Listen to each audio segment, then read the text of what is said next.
জয় গুরু, সুপ্রভাত, হরি ওম।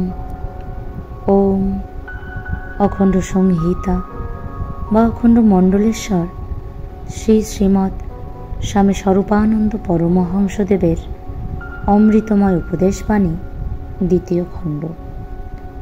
সত্য ও বিদ্বেষ।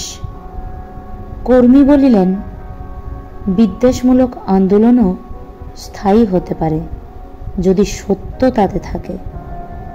শ্রী শ্রী বাবামণি বলিলেন, সত্য সব আন্দোলনেই আছে। এক মন তুষ মাটিতে ছড়িয়ে দাও, দেখবে তোমার অজ্ঞাতসারে সেই তুষের মধ্যে লুক্কায়িত একটি মাত্র ধানের বীজ মাটিতে পড়ে কত বীজের ধান উৎপন্ন করছে।